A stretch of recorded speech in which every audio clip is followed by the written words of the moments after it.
Después te piden una consulta. Dale.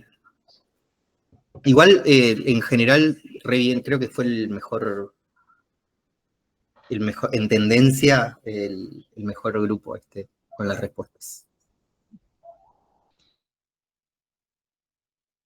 Vamos a esperar un minuto más y arrancamos.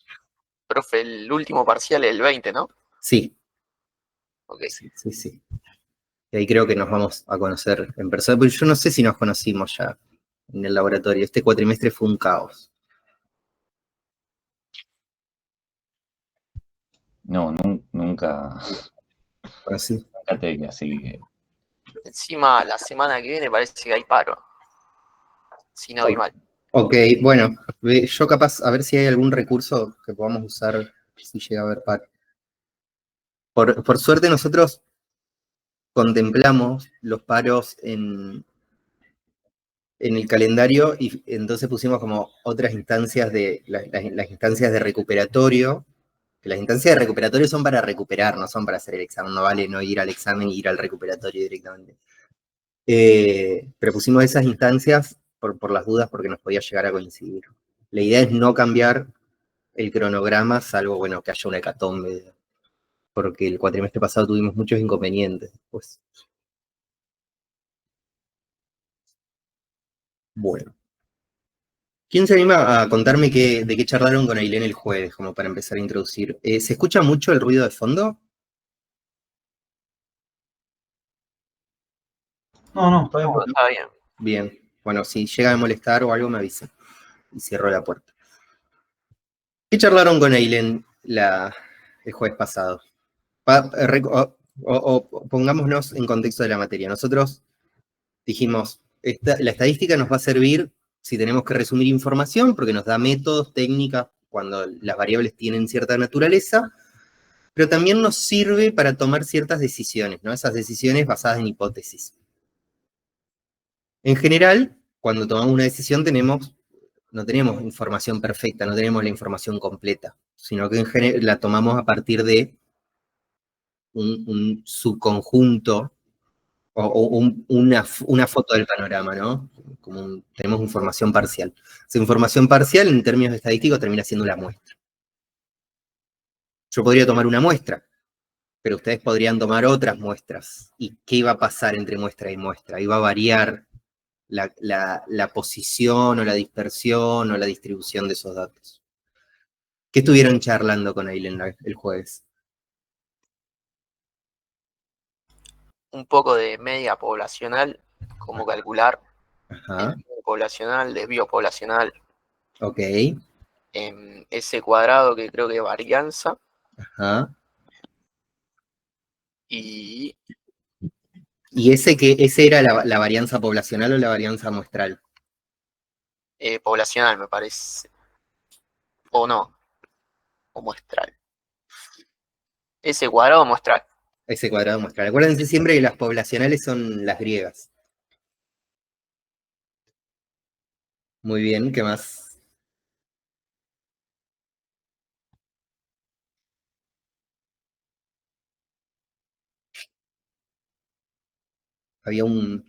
Aparecía una variable cuando sacábamos muchas muestras.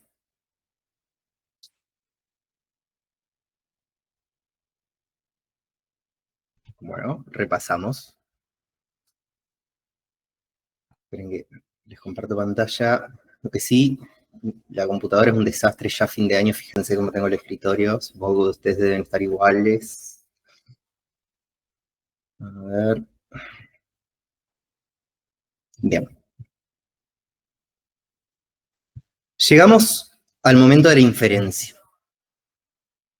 Partamos de este ejercicio, ¿no? ¿Se acuerdan que las famosas barras de acero con las que venimos estudiando desde la primera clase? Esperen un segundo que voy a cerrar porque a mí sí me molesta.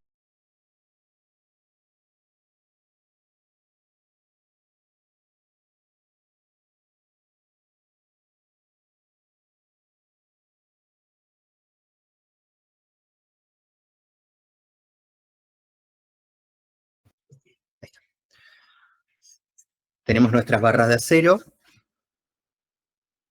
y la empresa requiere que las barras estén en un intervalo de longitud. La gerencia de la empresa quiere conocer la proporción de barras que cumplen con dicha especificación. ¿Sí? Hasta acá no es nada distinto de lo que venimos viendo. La variable de medición es la longitud en milímetros. La población son todas las barras de acero, tanto las producidas como las que se producirían en el futuro si ese proceso es estable. ¿Sí? Y si bien puede existir un sistema que pase la barrita de acero, mida la longitud y me genere un registro de todas las barras producidas, si no tuviese ese sistema, tendría que tomar una muestra, no me pondría a medir todas las barras de acero que se producen. ¿Cuál es el problema del que parte la inferencia? Si yo tomo una muestrita de 10 barritas de acero y calculo el promedio o calculo la proporción de barras, porque acá no me interesa un promedio, ¿cuál es el indicador de interés acá?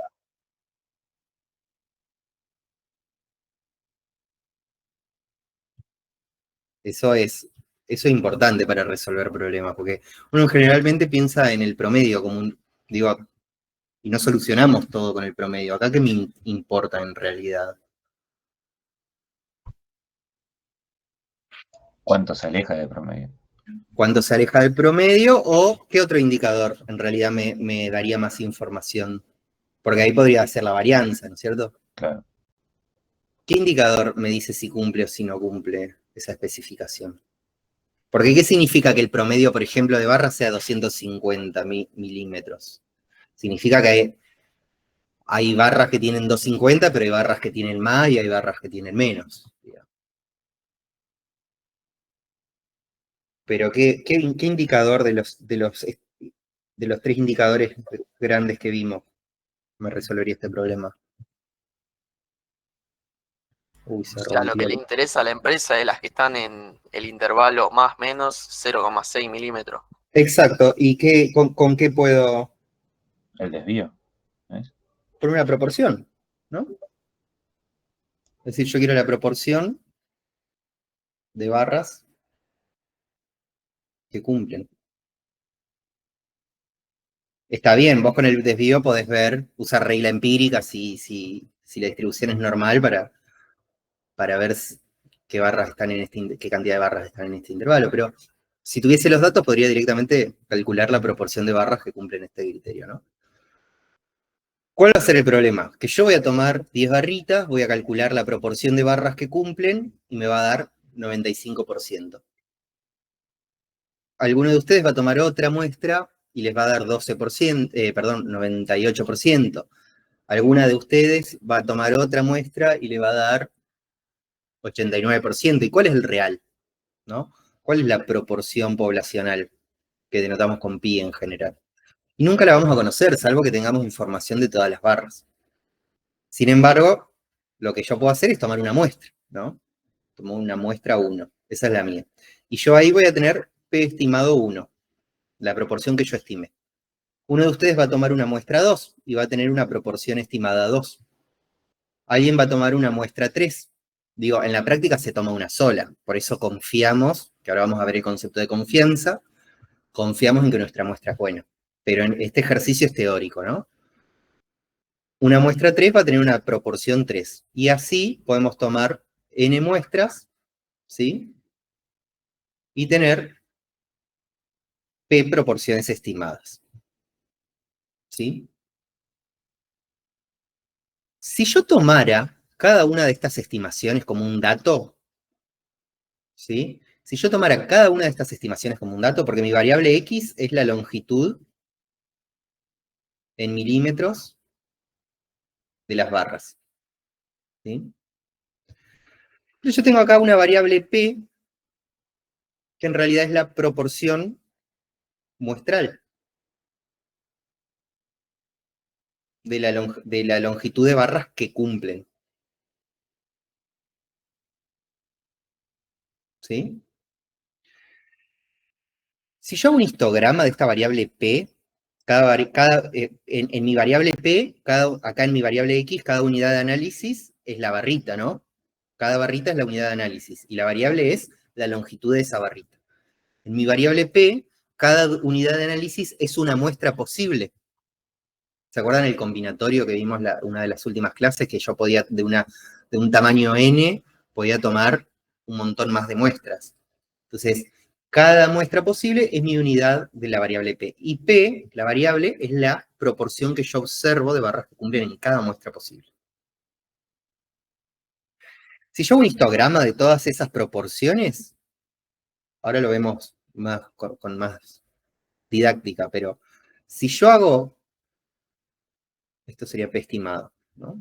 Si yo hago si yo hago un histograma de todas esas proporciones que obtuve, no me debería sorprender que todas esas proporciones tengan distribución normal y que estén centradas en el verdadero valor poblacional, que es pi, que no conozco, pero es pi. Ese es el teorema central del límite. Ahora lo vamos a ver con más detalle, pero esa es la idea en general de la inferencia, o es el sustento teórico sobre el que se basa la inferencia. No importa cuál es la distribución de origen de la variable, ¿no? No importa cómo se distribuye la longitud en milímetros. Capaz que X se distribuye normal, ¿sí? Que es lo más probable en un proceso industrial que está controlado, ¿sí? Pero puede ser que la proporción no se distribuya, perdón, que la longitud no se distribuya normal, puede ser que sea asimétrica por derecha, o asimétrica por izquierda, ¿sí? No importa cómo se va a distribuir esa variable que a mí me interesa. Lo que me garantiza la teoría es que todos los indicadores que yo calculo de todas las muestras posibles, concretamente en realidad la media y la proporción, se van a distribuir normales. No la variable, sino los resultados de las muestras posibles. Y eso es un error conceptual grande. A veces uno puede leer, incluso en cursos, a veces uno puede ver o leer que el teorema central del límite hace que si yo tomo una muestra suficientemente grande de casos, la distribución de la variable va a ser normal. No, la distribución de la variable es la distribución de la variable. Tiene la forma natural, si la muestra está bien tomada, tiene la forma natural en la que se comporta esa variable. Lo que tiene distribución normal es el estadístico, ¿sí? El indicador que yo voy a usar para estimar esa proporción poblacional. Ahora es medio abstracto, pero lo vamos a ver con otros ejemplos, ¿sí? Resumamos un poco la materia. Acuérdense del ciclo PDAC, ¿sí? Tiembla el ojo, estamos muy en noviembre. La primera P era el planteo del problema, ¿sí? ¿Qué tenía que definir en el planteo del problema? ¿Cuál es mi población? ¿Cuál es mi variable? ¿Sí? ¿Cuál es el indicador o la medida de interés que a mí me interesa obtener? Que puede ser el promedio, puede ser la proporción, puede ser el desvío, ¿sí? ¿Cómo se caracteriza esa variable? ¿Cuál es la unidad elemental? ¿Qué criterio tiene que cumplir esa unidad elemental? ¿No? En el caso de las barras de acero podría ser un criterio que sean todas las barras producidas por la máquina A o por la máquina B, ¿no? Eso se denominaban criterios de inclusión y exclusión, ¿se acuerdan? Entonces yo, una vez que tengo bien definido el problema, que parece una pavada, pero es re importante y es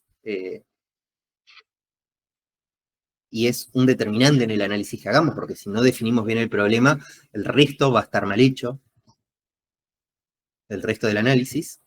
Una vez que definí el problema, planifico cómo resolverlo, básicamente. Entonces, bueno, si mi idea es pronosticar las ventas del próximo trimestre y voy a hacer un estudio longitudinal. Si mi objetivo es estimar la cantidad de barras de acero que cumplen con una determinada norma de calidad, y voy a hacer un estudio transversal. Y ahí me tengo que preguntar algo muy importante, que es, ¿tengo registros de todas las barras o tengo que extraer una muestra? Si extraigo una muestra, ¿de qué tamaño va a ser? ¿No? Todas esas discusiones las tenemos en la etapa de planificación. ¿Qué margen de error estoy dispuesto a admitir? ¿Sí? No es lo mismo equivocarme o esperar equivocarme en un 1% que en un 2%, que en un 5%, ¿no? No es lo mismo si estoy estudiando el promedio de longitudes en milímetros, equivocarme en 2 milímetros que equivocarme en 1 centímetro, ¿no? Entonces, esos riesgos que yo estoy dispuesto a asumir van a incidir sobre el tamaño de la muestra que yo obtenga. Cuanta mayor precisión quiera, ¿sí? Cuanta más precisión, ¿sí? Mayor va a ser el tamaño de la muestra. ¿Sí? Ahora vamos a ver igual cómo es esa relación en la matemática. Después paso a la recolección de datos. ¿De dónde? ¿Sí? ¿Alguien quería decir algo? Ah. Después vamos a pasar a la recolección de los datos. Ya definimos el problema, definimos la planificación. Bueno, hay que ir a campo y recolectar esos datos. ¿De dónde van a venir esos datos? Puede ser que venga de un sistema informático, ¿no? Puede ser que tenga, en general, en estudios de calidad, hay una planilla, para cada producto se hace una prueba, se registra en una planilla, esa planilla después se ingresa a una matriz y ahí obtengo los datos, ¿no? Los limpio, los estudio, hago un análisis exploratorio de esos datos y después los analizo para concluir. Me faltó la diapo del análisis, pero bueno, los analizo, ¿no? En esa etapa de análisis lo que voy a hacer es estudiar la distribución de esa variable o de las variables de interés. Voy a ver si esa distribución puede afectar o no a las medidas que a mí me interesan. Voy a calcular esas medidas, ¿sí? Y voy a concluir según mi análisis, ¿no? Y en general uno en esa etapa de análisis también tiene otros hallazgos. Depende de los conjuntos de datos, pueden surgir otras cosas que uno no tenía contemplada al principio, no está mal. Pero uno siempre se tiene que focalizar en el problema. Mínimo contestar el problema. Después si hay información adicional, buenísimo. Pero mínimo contestar el problema que se propuso, ¿no? Y esa conclusión dijimos, bueno, esa conclusión tiene tiene en realidad dos grandes aristas. La primera es la conclusión estadística y la conclusión en términos del problema. ¿Sí? En el caso de las barras de acero, la conclusión estadística es, bueno, las barras de acero, la proporción de barras de acero que se encuentran en tal intervalo es tal, ¿no? El promedio y el desvío de la longitud en milímetros es tal. Y en términos del problema la conclusión es, cumple los criterios de calidad, no cumple los criterios de calidad, le compramos a este proveedor, no le compramos a este proveedor, se puede despachar el contenedor, no se puede despachar el contenedor. ¿No? ¿Qué se hace? ¿Qué decisión se toma? Esa es la decisión en términos del problema. En artículos, por ejemplo, científicos, prevalece la conclusión, o predomina, mejor dicho, la conclusión estadística más que en términos del problema. En un contexto industrial o en un contexto organizacional, predomina la conclusión en términos del problema y la conclusión estadística pasa a un segundo plano, un anexo, ¿no? Pero lo que nos interesa más ahora es si la conclusión es definitiva o preliminar, ¿no? Y muchos de la mayoría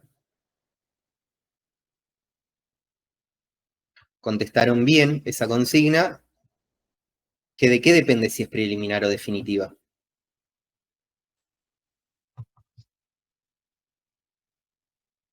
De si aplicás inferencia. Muy bien, depende de si es una muestra o no.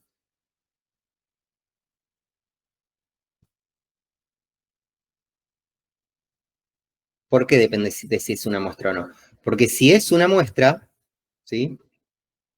Si es muestra, no, lo voy a hacer más sencillo. Si es una muestra, o mejor dicho, a ver, vamos a hacerlo así. ¿Es una muestra? Si es una muestra, ahí viene lo que dijiste recién. ¿Se hace inferencia o no se hace inferencia? Acá sería, yo estoy malo para los diagramas hoy. ¿Es una muestra la que yo tomé? ¿Sí o no? Si no es una muestra, es la información de toda la población. Si es una muestra, ¿se hace inferencia? Como vos decís, si hago inferencia, lo que estoy haciendo es estimar un margen de error, estimando las chances de equivocarme indirectamente, ¿no? Entonces, si hago inferencia, entonces mi conclusión es definitiva. ¿sí? Si no hago inferencia, pero estoy trabajando con una muestra, mi conclusión es preliminar. ¿Sí? Ahora, si no parto de una muestra, si parto de toda la población, hago el análisis descriptivo y listo, no tengo que hacer inferencia. Porque ya estoy analizando el conjunto completo. O sea, estoy analizando toda la población, ¿no? Entonces, siempre que trabaje con todos los registros, la conclusión es definitiva. ¿Sí? Lo que me determina el alcance, lo que se llama alcance de mi conclusión, es la herramienta de inferencia que uso si estoy trabajando con una muestra. Y esa muestra, en nuestra aula virtual o presencial,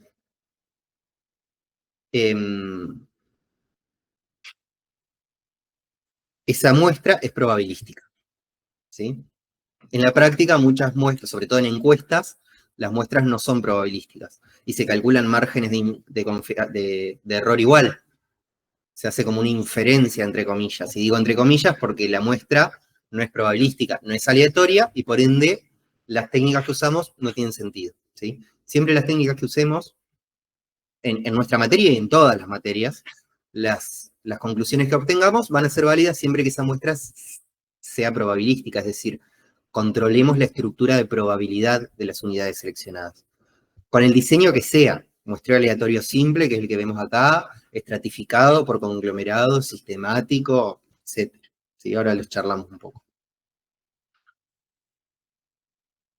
Entonces, análisis descriptivo nos sirve para caracterizar a los datos. La inferencia nos sirve para extender las conclusiones de ese conjunto de datos, para explotar esas conclusiones, ¿sí? Sacarle jugo a esos datos y poder generalizar el comportamiento, sí, ese proceso inductivo de generalizar el comportamiento de esa muestra a una población. ¿Generalizarlo en qué términos? En distribución, ¿sí? Podemos preguntarnos, ¿la distribución es normal, no es normal? Y usar inferencia para contestar eso. ¿Vienen estos datos? ¿Vienen las varillitas de mi muestra, las longitudes de las varillitas de mi muestra de una población normal? ¿Sí o no? ¿Sí? ¿Es el promedio de longitud de las varillas de la población mayor a 250 milímetros? ¿Sí o no? De la población estoy hablando. Entonces, ahí aparece la inferencia como herramienta. ¿Sí? El análisis descriptivo nos sirve para caracterizar la muestra, si estamos trabajando con una muestra. Y para caracterizar los datos de la población si estamos trabajando con una población. Y la inferencia carece de sentido en esa población. Van a ver, en algunas aplicaciones van a ver que a veces se trabaja con todos los registros, pero que se hace inferencia igual. Ese es un paradigma distinto al de la estadística tradicional. La estadística tradicional dice, yo tengo una población, ¿sí? Yo tengo una población, tengo datos de esa población, tomo una muestra de esa población, ¿sí? Tomo una muestra de esa población y me pregunto si los datos de esa muestra, ¿sí? O mejor dicho, extiendo las conclusiones de la muestra al comportamiento poblacional. La estadística computacional parte de otra idea, parte de que los datos que yo tomo son de una muestra, ¿sí? Y la inferencia que hago es porque supongo que existe una superpoblación que se comporta de la misma forma que esta muestra. Es decir, en vez de ir de la población a la muestra, a veces hay técnicas que van de la muestra a la población y buscan lo que se llama el proceso generador de datos. Es esa estructura que hace que los datos aparezcan de una determinada forma. Es otro enfoque, pero lo van a ver porque yo les estoy diciendo que si trabajan con toda la población no es necesario hacer inferencia, y después van a ir a leer un artículo o van a leer una publicación en algún blog y van a decir, che, pero está laburando con toda la población, ¿por qué hace inferencia? Bueno, porque parte de otro paradigma, parte de un paradigma más de la estadística computacional, de las superpoblaciones. Es una cuestión más teórica. Bueno, para reducir tiempos, esto lo podemos saltar. La inferencia es el proceso que usa información que proviene de una muestra para generalizar, esa es la palabra clave, ¿sí? Esto ya lo charlamos, delimitamos la población, definimos el objetivo, definimos qué parámetro queremos estimar. Los 3 parámetros que vamos a estimar son la media, ¿sí? La proporción, ¿sí? Y el desvío, ¿sí?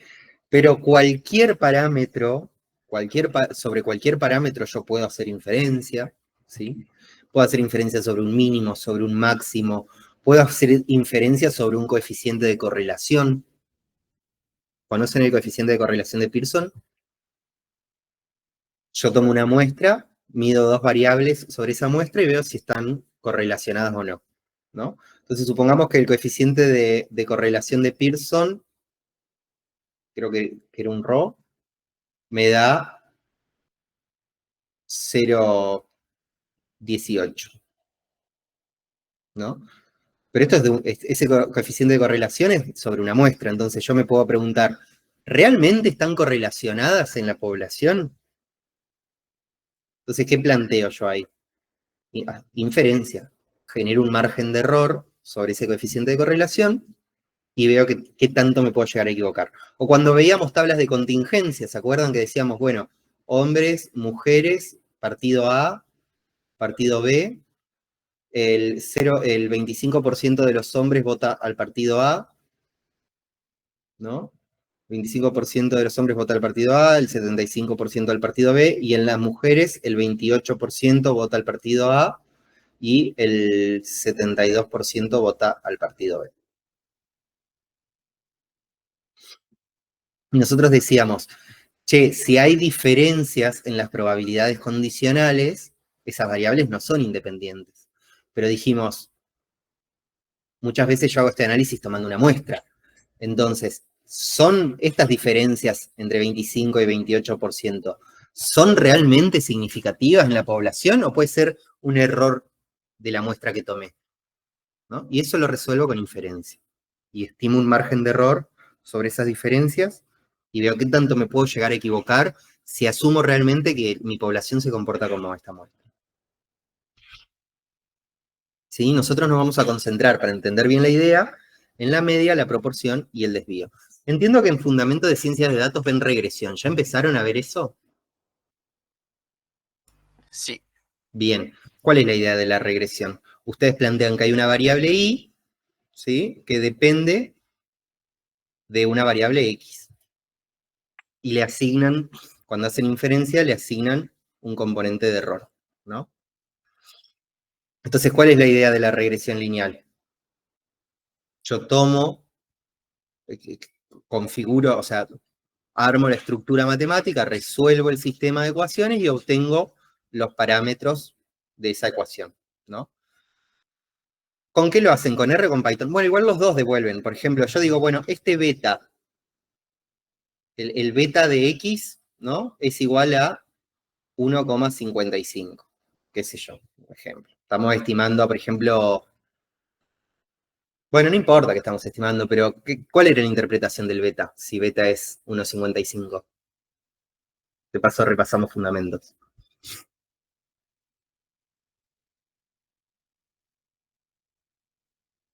Por ejemplo, estamos estimando salarios de las personas. Queremos entender qué es lo que genera que las personas tengan distintos salarios, ¿no? Salarios. Y nosotros sospechamos que hay un factor que es fundamental, que son los años de educación, que es X, ¿no? Supongamos que beta me da, no le voy a poner el signo porque les estoy dando una pista, pero supongamos que el beta da, no sé, 60.000. ¿Cómo se interpreta ese parámetro? Y como que aumenta 60.000 por cada año de educación que tiene la persona. Perfecto, muy bien. Esa es, si nosotros estuviésemos trabajando con una muestra, ese beta en realidad es un beta estimado, que depende de esa muestra. Y ustedes seguramente se fijan en un indicador, o se fijan en los asterisquitos, pero se fijan en un p-valor. ¿Lo escucharon a ese? Sí, hay uno que es P y P cuadrado, puede ser. El R cuadrado, decís. R. El R cuadrado. Sí. Pero ese p-valor seguramente les dijeron, che, la idea de que ese parámetro, de que ese p-valor sea menor a 0,05. ¿Se acuerdan algo de eso? ¿Vieron? Si no lo vieron, lo charlamos un poco más, pero no es la idea. Yo lo que quiero mostrar es la idea de inferencia en estos contextos. Ese p-valor, sí, perdón.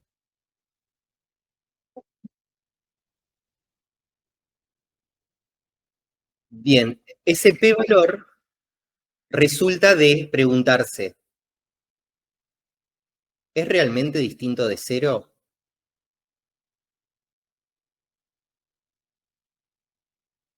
De 0, el beta que yo estoy estimando,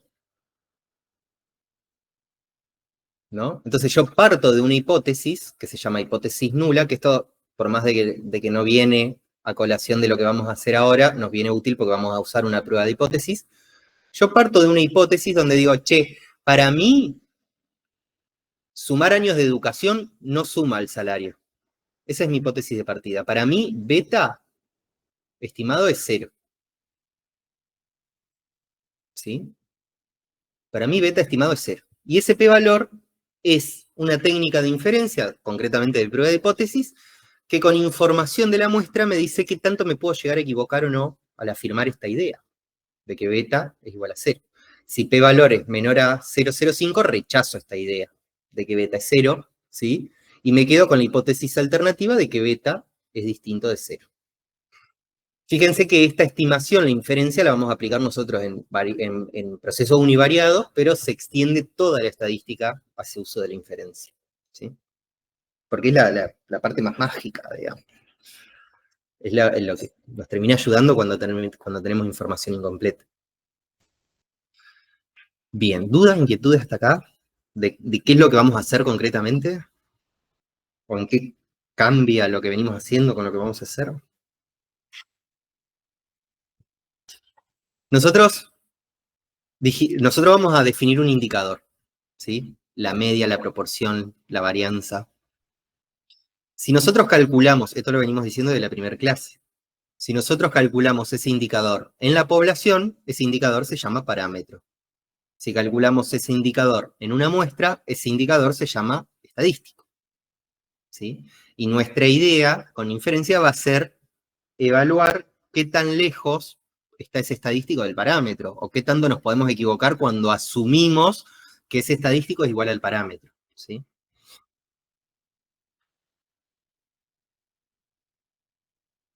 Algo sobre las muestras, algunas cuestiones sobre la muestra. Esto es bastante conceptual todavía. Vieron que yo les dije que las técnicas de inferencia tienen sentido siempre que la muestra sea aleatoria, ¿sí? ¿Qué es una muestra aleatoria? Las muestras aleatorias son aquellas donde nosotros como investigadores podemos controlar la estructura probabilística de los datos, de las unidades que tomamos. ¿Qué significa controlar la estructura probabilística? Significa que yo sé que si tengo una población de n1000, ¿sí? Y yo hago un muestreo con reposición, con repo, ¿sí? ¿Qué significa con reposición? Que tomo una unidad y la vuelvo a colocar en donde corresponde, ¿no? La probabilidad, ¿sí? La probabilidad de tomar cualquier unidad es 1 sobre 1000, ¿sí? Esto funciona si el muestreo es con reposición o si la población es muy, muy grande. Porque si no fuese el muestreo con reposición, la probabilidad de la primera unidad es 1 sobre 1000, pero la probabilidad de la segunda unidad ya es 1 sobre 999. Entonces, esa es la idea de la muestra aleatoria, donde no hay un sesgo de selección, es decir, yo no me quedo con las unidades que me convienen, ¿sí? Las unidades se eligen al azar, y eso es lo que me permite a mí, porque ese es el sustento teórico del teorema central del límite. El teorema central del límite me va a pedir que las unidades sean elegidas al azar, que sean independientes entre ellas. Si a mí me interesa,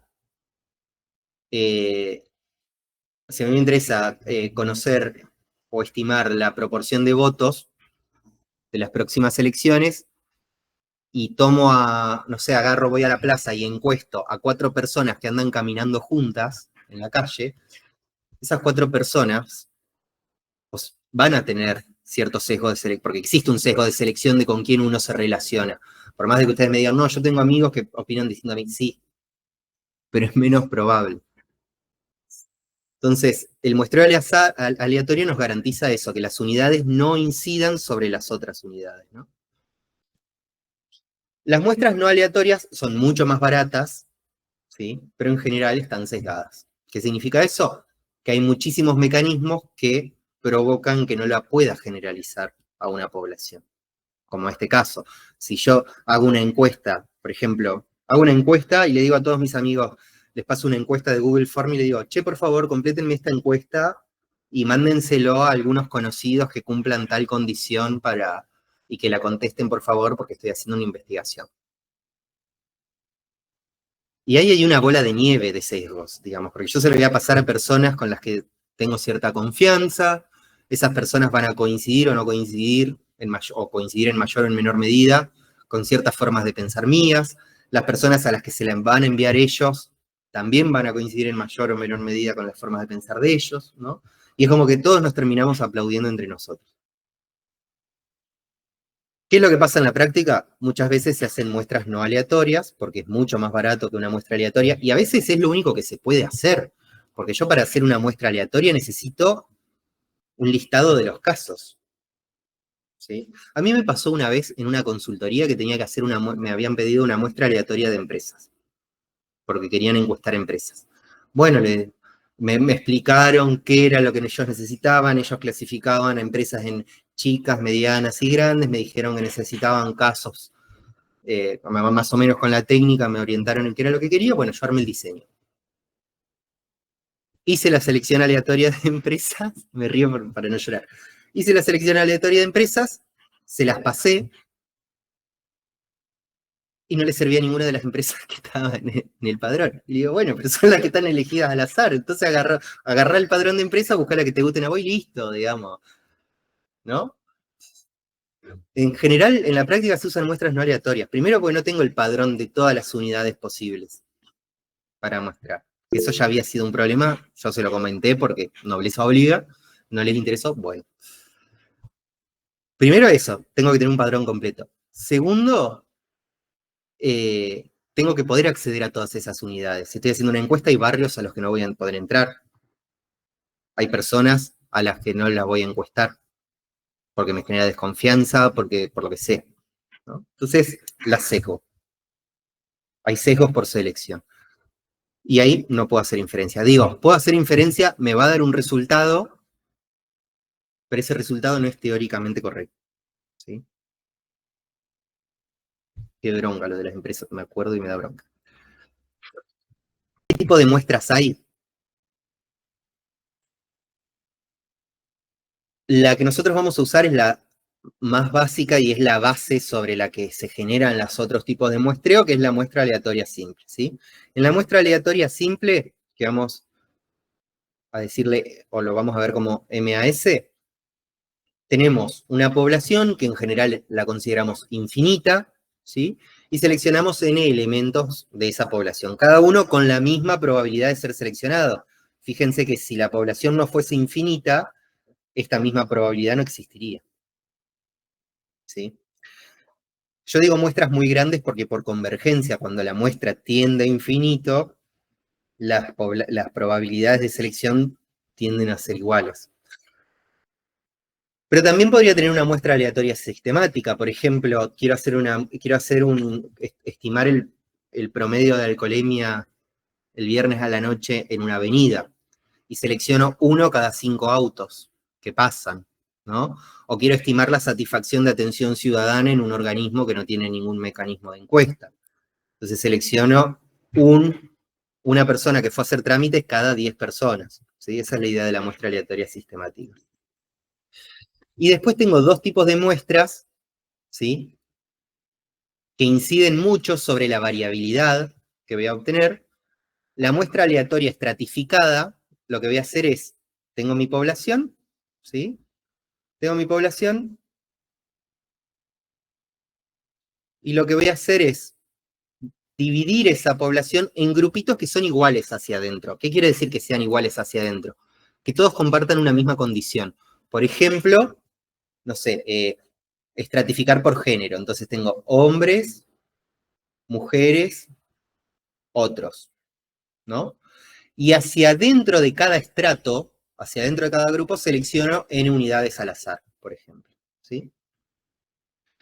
La muestra aleatoria estratificada me sirve en contextos, por ejemplo, donde sé que hay ciertas minorías que pueden no estar representadas en un muestreo aleatorio simple, ¿sí?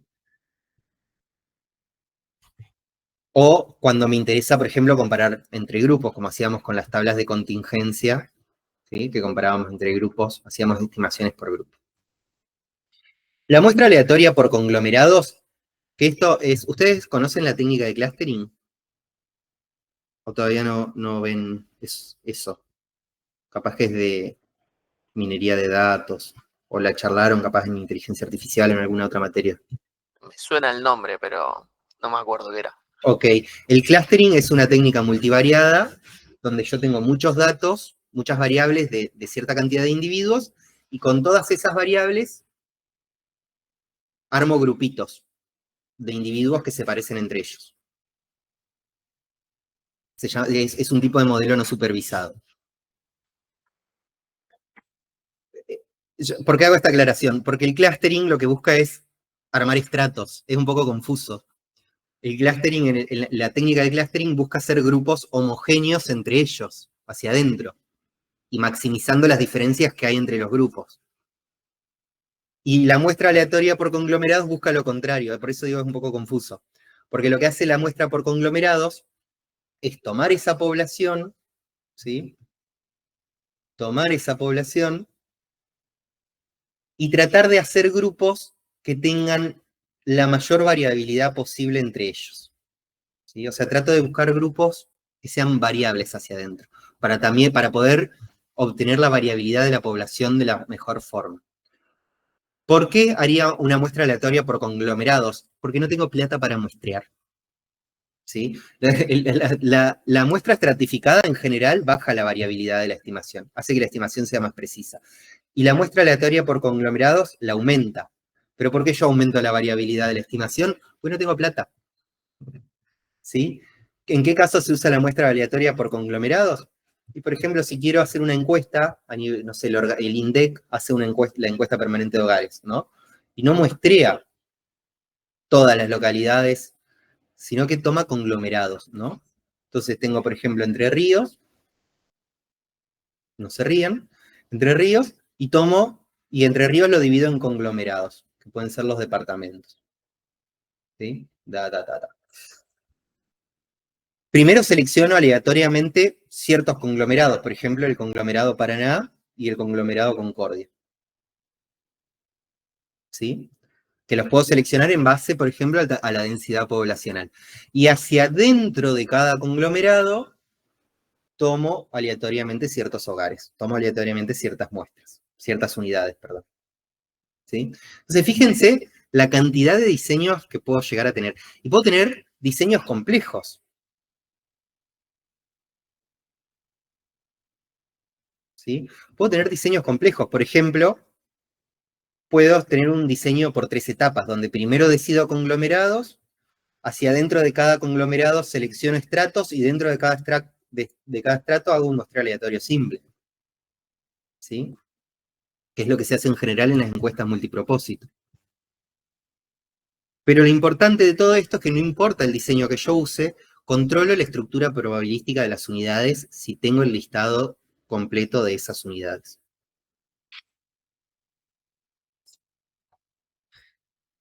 Entonces, ¿hasta acá alguna consulta? Si no, ya vemos bien. Esto era teoría de un poco de conceptos de muestreo y de inferencia en general, y ahora pasamos a hacer la inferencia como tal. Si no hay dudas, seguimos. Entonces, yo tomo una muestra tamaño n. ¿Sí? Antes de que yo seleccione esa muestra, los valores que voy a obtener son aleatorios. ¿Sí? Entonces, ese vectorcito de valores que yo tengo antes de tomar la muestra es un vector aleatorio. Los valores de x, ¿sí? Los valores de x que van a resultar siguen cada uno de esas unidades, siguen una distribución que es idéntica, que eso ya lo charlamos, ¿sí? que es idéntica una con la otra, o sea, la distribución que va a tomar x1 va a ser igual a la de x2, y además van a ser independientes. ¿Sí? Que significa que el valor que tome x1 no va a depender de x2 y así sucesivamente. Esta característica de independencia es re importante, porque es lo que a mí me permite hacer ciertas operaciones con la esperanza y la varianza, que es lo que vieron con Ailén la clase pasada, el jueves. Cuando yo tomo la muestra, o sea, yo seleccioné n empresas, y a cada empresa hice una observación y la registré, se convierte en un vectorcito del número que es con el que yo opero, que es con el que hago el análisis descriptivo y el análisis de inferencia. Pero esos valores resultan aleatorios, si están bien tomados, ¿sí? Resultan aleatorios de distribuciones que son idénticas e independientes entre las unidades. ¿Sí? Y acá está la magia del teorema central del límite. Si cada uno de estos valores es aleatorio, los estimadores que yo haga, ¿sí? Los estimadores que yo obtenga de este vector aleatorio, también van a ser aleatorios, y por ende van a tener una distribución, y van a tener momentos, van a tener un promedio, van a tener un desvío. ¿Sí? Y este es el razonamiento del que charlamos con el ejemplo de las proporciones. Cada muestra que yo tome de las longitudes de las barras, perdón, cada unidad que yo tome, antes de tomarla, va a ser una variable aleatoria. Y esas proporciones van a estar idénticamente distribuidas y van a ser independientes una de las otras. Y como estas muestras posibles son un vector aleatorio, esa proporción va a ser una variable aleatoria. ¿Sí? Y esa variable aleatoria va a tener una distribución, que va a tener un promedio, que va a tener, perdón, mejor dicho, una forma, y va a tener parámetros. Esa forma generalmente es la distribución normal. Y esos parámetros son el promedio y son el desvío. El teorema central del límite, el famoso teorema central del límite. En realidad el teorema central del límite es como una colección de teoremas, algunos más fuertes que otros, y son teoremas de convergencia, es decir, siempre se cumple una propiedad de los estimadores que tiene que ver con... los estimadores tienen 4 propiedades. Son insesgados, son eficientes... Me las olvidé. Pero bueno, la idea de los estimadores es que convergen, no es que tienen la forma de una distribución, sino que convergen a una distribución a medida que n aumenta, que el tamaño de n aumenta. Entonces, ¿qué nos dice el teorema central del límite? Nos dice que la suma, ¿sí? La suma de variables aleatorias, ¿sí? La suma de variables aleatorias converge a una distribución normal con medias 0 y 1, y por ende también su promedio. ¿Sí? Acá está estandarizado, fíjense que se toma el valor de la media, se le resta la media poblacional, que es desconocida, ¿sí? Y se lo divide por sigma sobre raíz de n, porque está estandarizado. Pero no importa tanto la matemática del teorema central del límite, porque aparte es bastante engorrosa. Lo importante es esto. No importa la distribución de la variable. No importa si es sesgada, si es insesgada, si es simétrica, si es asimétrica. La media muestral, ¿sí? La media no de la población, la media muestral, es decir, la media de todas las muestras que pueda tomar, es la que se va a aproximar a una distribución normal. ¿Sí? Veámoslo con un ejemplo. Antes lo hacíamos con un ejemplo donde participábamos todos, pero por tiempo vamos a pasar a este ejemplo. Miren esto. Yo voy a definir una distribución. ¿Sí? Voy a definir una distribución normal. Voy a tocar los parámetros para que sea una distribución normal. Esto en realidad es una distribución beta que tiene que es una distribución muy versátil, porque toma muchas formas de acuerdo a 2 parámetros que tienen, que son alfa y beta. Yo lo que estoy haciendo acá es tratando de modelarla para que sea una distribución normal. ¿Se ve la distribución? Voy a sacar una muestra. ¿sí? Nosotros sabemos que, que las distribuciones simétricas tienen su media, ¿sí? En el medio, digamos. ¿Sí? O sea, el promedio de la distribución está acá. No sé si me lo marca, ¿no? El promedio de esta distribución X está acá, ¿sí? Voy a tomar una muestra tamaño 5, ¿sí? Una sola, que es lo que se hace en la práctica. Tomo la muestra, miren dónde cayó el promedio. No cayó en el medio, cayó cerquita. ¿Se ve eso? ¿Saca alguna duda sobre lo que estoy haciendo? Tomo otra. Y acá ya cayó en otro lado el promedio, cayó un poco más cerca del promedio real. Tomamos otra, a ver qué pasa. Esta también cayó bastante cerca del promedio. De hecho, pero fíjense, 3 personas sacaron 3 muestras distintas y les dio 3 promedios distintos. Saquemos 10 muestras. ¿Qué pasa? ¿Qué observan? ¿Qué concluyen? Lo primero que yo voy a identificar es que hubo alguien que tuvo mucha mala suerte. A ver si adivinan quién es.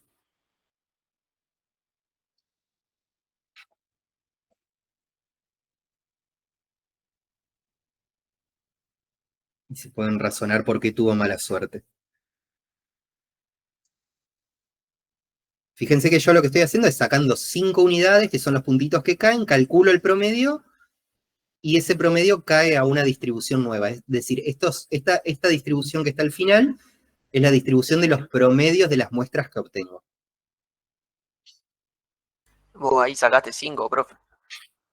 Yo acá saqué varias muestras, ¿sí? Como 10 muestras, o un poco más contando las que ya había sacado. Cada muestra son 5 unidades. Ok. O sea, tomo una muestra de 5, tomo otra muestra de 5, calculo el promedio, tomo otra muestra de 5, calculo el promedio.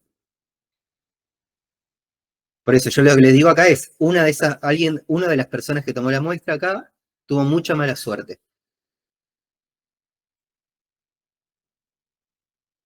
¿Cuál y por qué?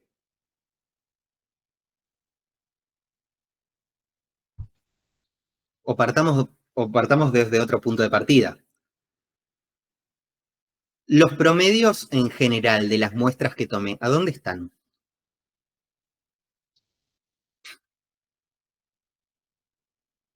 En referencia al promedio real. Cerca, lejos. Están distribuidos por todo el eje, por todo el recorrido de los promedios posibles. Están concentrados, son simétricos, son asimétricos. Tienden a caer cerca del promedio de la población. Exacto. Tienden a caer cerca del... ¿Cómo lo ves? Porque acá, por estas barritas, ¿no? La mitad de las muestras, la mitad de los promedios muestrales cayeron acá. Y la mayoría están alrededor del 50%. Claro. Caen alrededor acá del promedio poblacional que dijimos que está en el centro de la distribución porque es simétrico. ¿Y quién es el que tuvo mala suerte acá? El de la derecha de todo.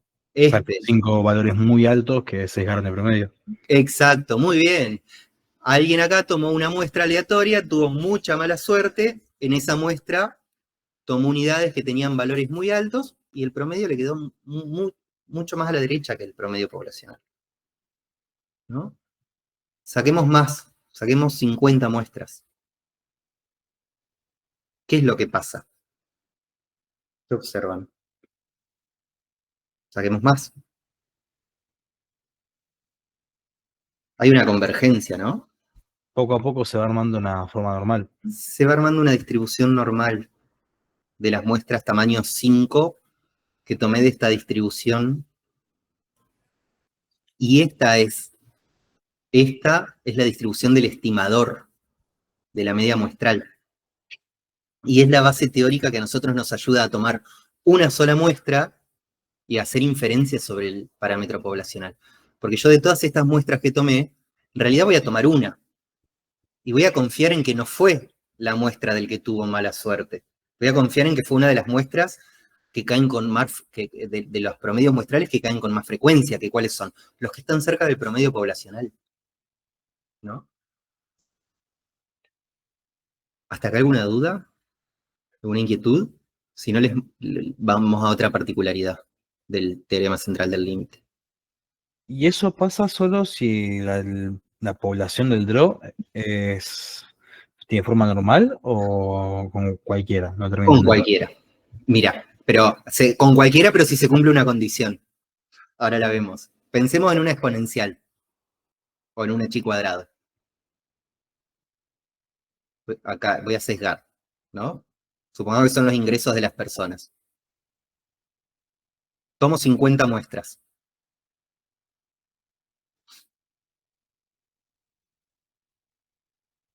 Voy a tomar más, a ver si... Bueno, voy a achicar el tamaño muestral. Voy a tomar muestras tamaño 3. O sea, tomo 3 unidades o 2 para que se vea mejor. ¿Qué pasó? Tomo muestras, tamaño 2, cada muestra tiene 2 unidades, con esas 2 unidades calculo el promedio. ¿Qué pasa con la distribución del promedio muestral? ¿Es normal? No, está como sesgado a la izquierda. Está A la sesgada, derecha. tal cual. Está sesgada. Entonces yo cualquier estimación que haga va a ser errónea, porque es una muestra demasiado chica. ¿Qué pasa si aumento el tamaño de la muestra a 15? ¿Qué pasó? Saco más.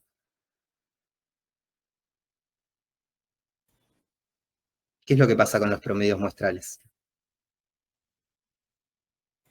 Ahora sí toma más forma de normal. Tiene forma de normal, por más de que la distribución de origen no.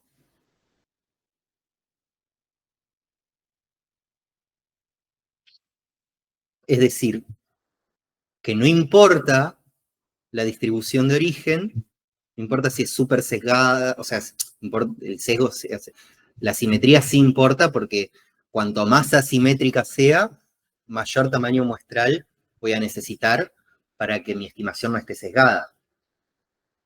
Pero fíjense que aunque la distribución sea simétrica o sea asimétrica, si el tamaño de la muestra es lo suficientemente grande, y ese es el teorema central del límite, siempre que el tamaño de la muestra sea lo suficientemente grande, la distribución de la media muestral va a ser normal.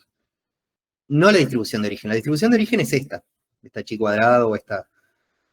Sí, es más chi cuadrado. Pero la distribución de la media muestral de todos los promedios que yo obtengo es normal. Entonces volvemos a lo mismo. Yo en realidad voy a tomar una sola muestra. ¿Pero qué hago? Miren, justo la muestra que... puede pasar en la práctica, ¿eh? Justo la muestra que tomé fue mala. Pero puede pasar que tome una muestra que esté realmente cerca del promedio poblacional. Y como yo no conozco ese promedio poblacional, lo que voy a hacer es construir un intervalo sobre ese indicador, que es lo que hace la estimación por intervalos. ¿Sí? ¿Se ve mejor esta idea de la distribución muestral y la distribución de la variable? Si queda alguna inquietud, lo volvemos a charlar. Porque este es el fundamento de por qué podemos inferir tomando una sola muestra, en definitiva. Y también nos muestra un poco que a veces podemos tener mucha mala suerte.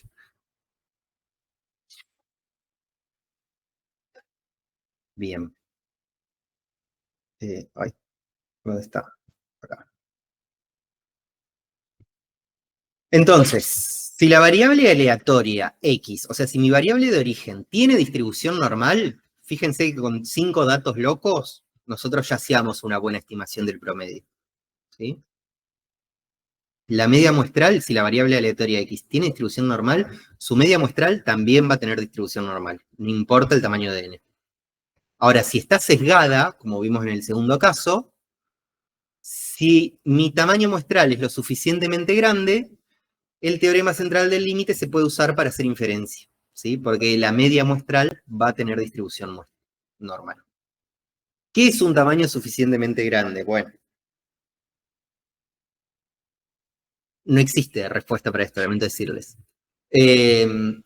hay dos opciones. Si nosotros tenemos algo de información, podemos obtener ese tamaño muestral suficientemente grande, ahora lo vamos a hacer. Si yo no tengo nada de información, lo ideal es recurrir a estudios previos. Y bueno, y si no hay estudios previos, se pueden hacer algunos ejercicios por simulación. Se muestra por simulación, yo no lo vi demostrado analíticamente, quizás está, pero sí lo vi por estudios por simulación, y siempre depende la simetría de la distribución, pero más de 30, más de 50, más de 80 unidades es un buen tamaño muestral para hacer la estimación de una variable, perdón, de un indicador, ¿sí? Si yo quiero hacer la estimación de un parámetro que involucre más información, más variables, por ejemplo, bueno, necesito más casos, ¿sí? Si quiero hacer estimaciones por estratos, divido por estratos y en cada estrato quiero hacer una estimación distinta, y bueno, cada estrato va a tener que tener una cantidad suficientemente grande, ¿sí? No hay una respuesta unívoca a cuál es el tamaño muestral suficiente para tener una media muestral con una buena convergencia a la normal. Y bueno, yendo a los bifes. ¿Qué distribución va a tener mi variable? ¿No? Yo digo, tengo un vector aleatorio X, ¿sí? Que antes de tomar la muestra se compone de n variables aleatorias, ¿sí? Que tienen n variables aleatorias que tienen dos características, ¿sí? Se distribuyen de forma independiente y de forma idéntica, cada una de estas X, ¿sí? Después de tomar los valores, bueno, después de tomar la muestra, bueno, ya tengo valorcitos fijos, ¿no? Pero antes de tomar la muestra me puede tocar cualquier valor, como vimos en las pelotitas que caían. Puede caer pelotitas de cualquier lado. Pero antes de tomar la muestra tengo un vector aleatorio, ¿sí? De variables que son independientes. Como son independientes, ¿sí? Yo puedo operar con ciertas propiedades de esperanza y de varianza, ¿sí? Que ya hablamos de qué era la esperanza y qué era la varianza y cómo obtenerlas.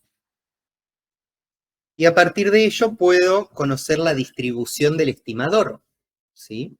Entonces yo tengo una variable aleatoria X, raya, porque es la media muestral, no es la variable, es la media muestral de esa variable, ¿sí? Que es una función de ese vector aleatorio y del que obtengo esa media muestral, ¿sí? Entonces, la esperanza de ese indicador, la esperanza de esa media muestral, va a ser la media poblacional, ¿sí? Este es el operador esperanza, saco 1 sobre n, porque es una constante del operador esperanza, saco la sumatoria, porque las variables son independientes, si no, no podría sacar la suma, ¿sí? Y la esperanza de xy, ¿sí? Va a ser el promedio de xy, ¿sí? Multiplicado a n veces, que son la cantidad de veces que tengo, no importa. Lo importante es que la esperanza de esa media muestral va a ser la media poblacional. Y la varianza de esa media muestral, ¿sí? Va a ser sigma, ¿sí? Sigma cuadrado sobre n. ¿Qué significa eso? Que el desvío de la media muestral va a ser sigma sobre raíz de n, ¿sí? ¿Qué concluyo? Entonces, que la media muestral se va a distribuir normal, con dos parámetros. Mu, que va a ser la media de la población, y sigma sobre raíz de n, que va a ser la variabilidad que tiene mi media muestral. No la varianza de no el desvío de la población, sino el desvío de mi estimador, ¿sí? Acá el coeficiente de variación cobra más relevancia, porque si yo tengo un promedio 10, o sea, si yo hago una estimación, lo que puedo hacer es usar el coeficiente de variación para ver qué tan buena es mi estimación, usando la varianza del estimador, no la varianza de la variable, ¿sí? Bueno, acá un poco más sobre... Esta aplicación la hizo, si la quieren chusmear después, la hicieron unos profes de la Facultad de Estadística.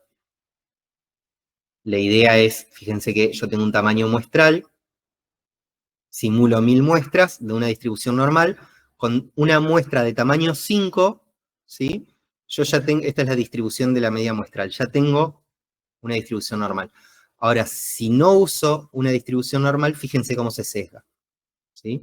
Si aumento el tamaño muestral, empieza a tomar forma normal, ¿sí? Y pueden hacer lo mismo para la varianza o para la proporción, que lo vamos a ver en breve. Creo que quedó claro esto del teorema central del límite. Pasemos a hacer la inferencia. ¿Cómo puedo hacer inferencia? Puedo hacer una estimación puntual, ¿sí?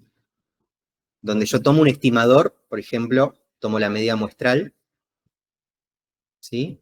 Y digo, bueno, la media muestral es el mejor estimador de la media poblacional. Listo. No aporta información. Entonces, ¿qué es lo que hago en general? Estimación por intervalos de confianza.